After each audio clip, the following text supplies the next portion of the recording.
Abbie! So, if you were a kid in the 80s and 90s, you know who Don Bluth is. Well, you may not know who the man is, but you definitely know his work. He was the animation director behind such classics as The Secret of NIMH, An American Tail, The Land Before Time, All Dogs Go to Heaven, and many others. Some adults even consider his work to be the symbol of their childhood, and it's easy to see why. All of these works of art were awesome, and will stand the test of time as animation classics. But before all this, in 1983, he tried his talents at an idea for the video game industry. A game about a knight, a princess, and a castle full of dangers. This magnificent piece of video game art was simply known as Dragon's Lair. If you weren't around at the time, imagine being at the arcade and all the other games look like these. Then, one day, this moved in. Yeah, you can see how it stood out from all the rest. Because, well, it was a cartoon you could control, and that wasn't particularly normal at the time. But the question is, how do you control it? At various moments in the game, a section of the screen will light up. At that point, you will be given a short amount of time to move the control stick to select that area, or not select it. And it's not like selecting it will push the story along. Sometimes not selecting it is the correct thing to do, so there's a lot of trial and error. Imagine how many quarters kids and adults spent on this game way back when, in an attempt to memorize the sequences of events so they wouldn't get killed.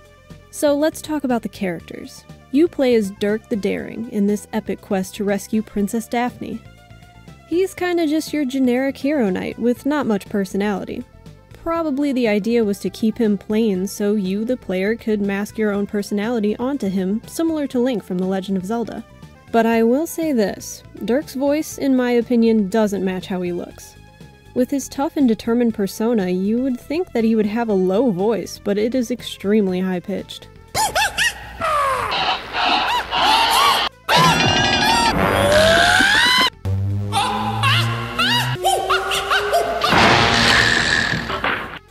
So, how about the various scenes of the castle? I love the sounds that the tentacle monster makes on your way in through the front.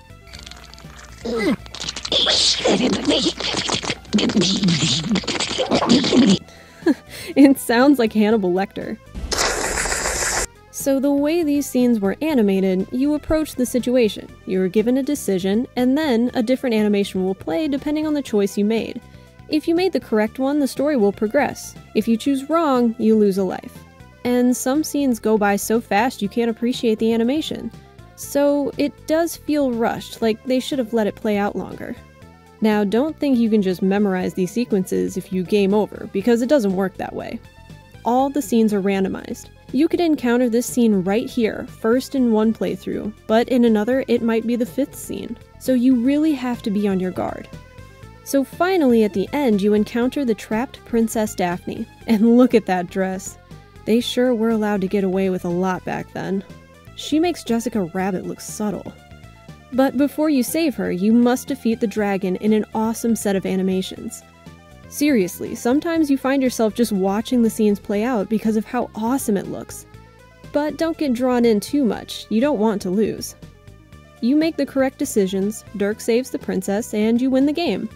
Dragon's Lair was such a unique gem when it was released, and it still stands out in arcades today. If by some chance you can find a working machine, please do yourself a favor and play this groundbreaking adventure. And currently, Don Bluth is trying to get a 2D animated movie off the ground.